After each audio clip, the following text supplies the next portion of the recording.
Today, the 2nd of November 2023, marks the beginning of the annual African Growth and Opportunity Act, AGWA Forum, in host country Johannesburg, South Africa, where there will be a discussion of the United States flagship trade program for the continent.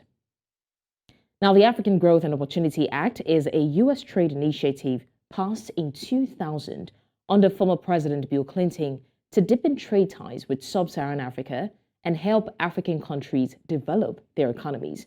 AGWA provides duty-free access to the U.S. market for most agricultural and manufactured products exported by eligible African countries. Now, it has been renewed twice and is due to expire in September 2025.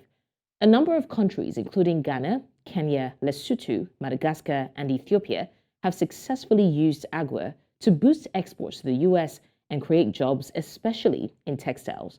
However, in recent development, U.S. President Joe Biden is set to terminate 4 African countries from AGWA, saying that they do not meet the eligibility requirements of the Act. These countries are the Central African Republic, Niger, Gabon, and Uganda. Well, joining us to have this conversation right now is Hannah Ryder, the CEO, Development Reimagined, joining from London in the United Kingdom. Thank you, Hannah, for joining us on the show. Thank you for having me. It's a pleasure. Now, Hannah, how do you perceive the role of AGWA in fostering economic development in sub-Saharan Africa?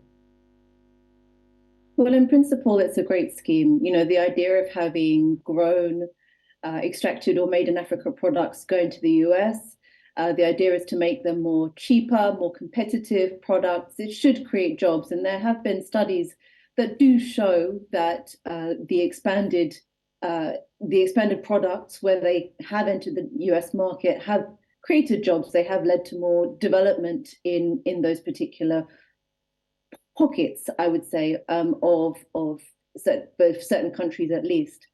And it's not unusual. It's not the only scheme, preferential trade scheme that exists. You know, other countries and regions have similar with certain African countries. The EU has one, China has one, and so on. But the interesting thing about AGOA specifically is that it incorporates both high and incorporates some middle-income countries as well as lower middle-income countries. It also explicitly allows for middle-income, for made in Africa manufactured products to come in. And it also is from the US perspective, they have particular criteria, as you were mentioning. They can decide if they want to have certain countries in or certain countries out. It's an internal US decision for who should be in and who should be out. And there's pros and cons of that, of course, from an African perspective, but I'm sure we'll come to that. Definitely we will. But in the meantime, could you elaborate in terms of eligibility requirements for African countries? What exactly are these requirements that the countries must meet to benefit from AGWA? Well, typically there are four specific criteria, and they range from having a good human rights record to having understanding of democracy, a certain amount of democracy, as it were, and economic development also should have some particular investment and trade criteria, so that they are also they're also open to US trade and investment, and they also the countries also should not be undermining US interests. But as you can imagine, those 4 criteria, some you can measure, and some are also very they're also subjective, shall we say. And so where the US has made its own decision that a country is not eligible, that's on its own assessment. It's not something that's necessarily internationally agreed, or that the country themselves have much, or certainly the citizens who would benefit have not much say in that determination. And that's one of the key problems with the AGOA agreement as it exists. Okay, now could you elaborate on those pros and cons that you spoke of earlier? Yeah, so I guess, you know, while as I mentioned, there have been studies that show, you know, countries from Ghana to Kenya, where they have expanded exports to the US, they have been able to create new jobs. The question is really the counterfactual. And the question is, what would have happened if AGOA hadn't been in place? And it's very difficult to understand that counterfactual. And if I just give you a few statistics to explain, since the year 2000, when AGOA came in, we have seen US exports to the African continent triple, right, in absolute numbers. On the other hand, we've seen US imports from Africa. Since 2000, they started to rise, but then from 2011, they declined pretty much to around the same sorts of levels that they were in 2000, to the degree that Africa now only accounts for 1.3% of all of US imports. Mm. And so that is really, when you ask, has this scheme really made a difference? Has it made a difference to the US-Africa trade relationship, and therefore to what kind of development we would have seen on the continent if this scheme hadn't been in place? I think it's extremely difficult to say that this scheme has really, in its shape and form as it is, really made a significant difference to African development. And that is a real issue. Right. Now, what would you say are the factors that contribute to the classification of African countries as ineligible? I mean, you did mention that it's just based on, country's perspective, but does that hold water? So if the president, for example, Joe Biden, says that some countries are not eligible, isn't there a body that can review why he's saying that in case there is a personal propaganda or vendetta against these countries? There is absolutely no review at all. So take a country like Ethiopia, for instance, it went through a civil war. There were obviously significant challenges internally. Citizens had real problems. And at the same time, the US said, we will not trade with Ethiopia. They will no longer be eligible for AGOA. Now, the question is it Ethiopian politicians or Ethiopian citizens who lost the most from that decision? And since the civil war has actually changed, then the civil war has ended, there's been a peace process, we've not seen a resumption of Ethiopia's eligibility into AGOA.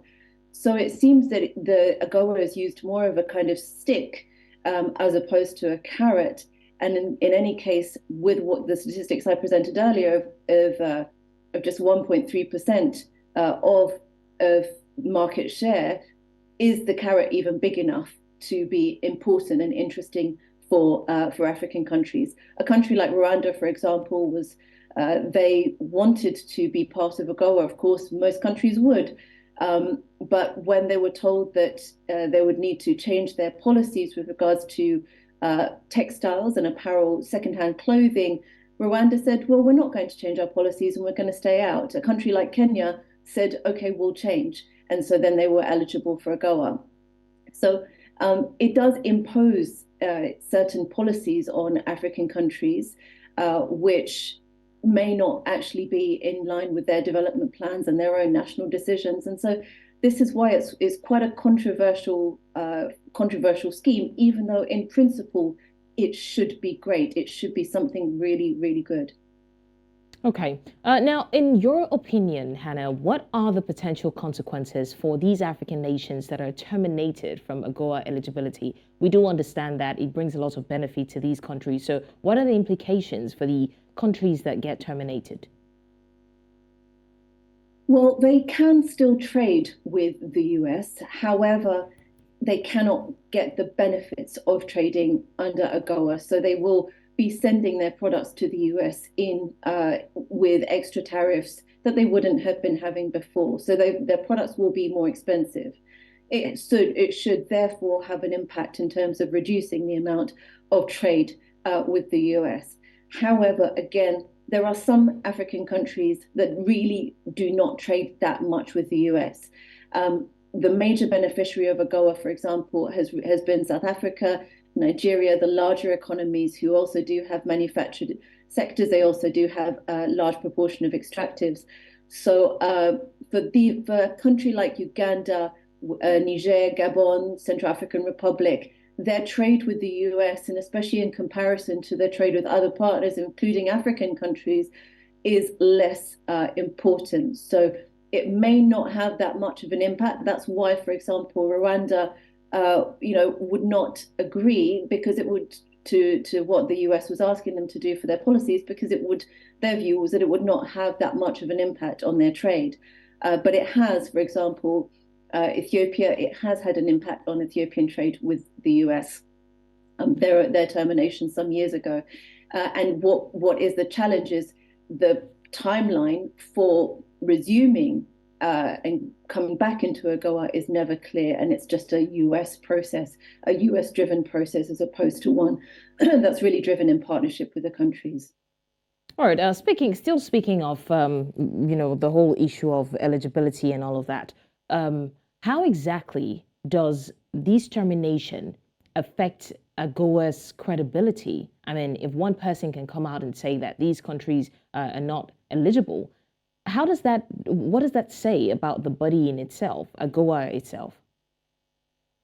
Well, I think there's a lot of challenges with AGOA. The politicization of eligibility and the use of eligibility criteria to bring countries in and out is definitely one of them, and does challenge the credibility of AGOA because it is applied in a very kind of uneven way. And as I said, there are some countries who believe that the application of the eligibility criteria is not consistent.